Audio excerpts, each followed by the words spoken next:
પછી સ્વાગત છે તમારું ધ રસોઈ શોમાં. સ્પેશિયલ પાર્ટનર સોસાયટી ચા. ગેસ્ટ સાથે આપણે બનાવી રહ્યા છે મગના વરાળિયા કોર્ન. હવે આમાં આગળની પ્રોસેસ શું છે એ જોઈએ. તો જીનલ, હવે આપણે આગળ શું કરવાનું છે?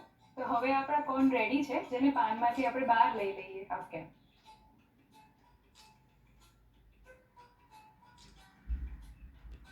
તો હવે આને આપણે થોડો વઘાર કરી નાખીએ. ઓકે.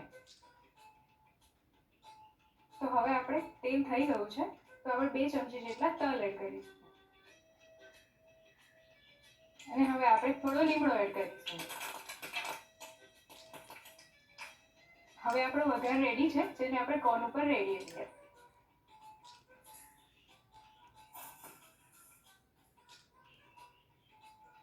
તો હવે આપણે આ કોર્નને સર્વ કરીએ. યસ.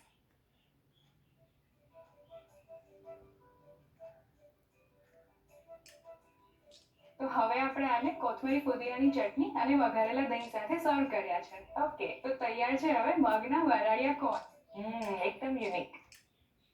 પેલું કહેવાય છે ને કે કોઈ પણ વાનગી આપણને યુનિક દેખાય કે કંઈક અલગ દેખાય તો આપણને ખાવા માટે એટલા જ ઉતાવળિયા થઈ જતા હોય છે. તો બસ આજની આપણી વાનગી પણ એટલી જ સરસ છે, તો પછી હું તો ઉતાવળી થઈશ. હું જઈશ અને ટેસ્ટ કરવા, ત્યાં સુધી તમે એની રીત લખી લો.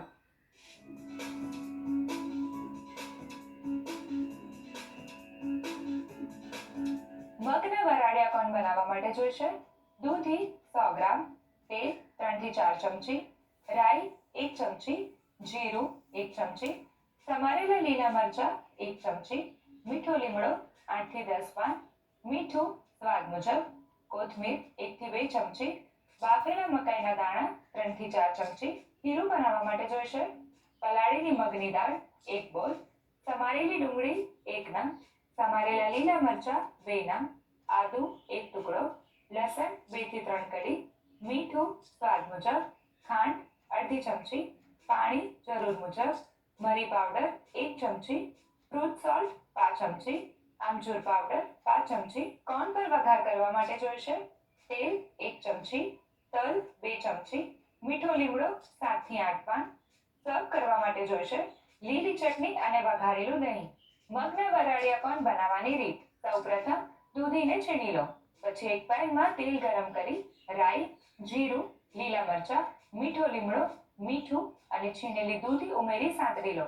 પછી તેમાં કોથમીર અને બાફેલા મકાઈના દાણા ઉમેરી થોડી વાર કૂક કરી આ મિશ્રણને બોલમાં લઈ ઠંડુ કરી લો. હવે ખીરું બનાવવા માટે મિક્સર જારમાં પલાળેલી મગની દાળ, ડુંગળી, લીલા મરચા, આદુ, લસણ, મીઠું, ખાંડ અને પાણી ઉમેરી ક્રશ કરી ખીરાને એક બોલમાં લઈ તેમાં તૈયાર કરેલું વેજીટેબલનું મિશ્રણ, મરી પાવડર, ફ્રૂટ સોલ્ટ અને આમચૂર પાવડર ઉમેરી મિક્સ કરી ખીરું તૈયાર કરી લો. હવે ગ્રીસ કરેલા કેળાના પાનના કોર્નમાં ખીરું ભરી સ્ટીમરમાં મૂકી ઢાંકીને 10 થી 12 મિનિટ વરાળથી બાફવા દો.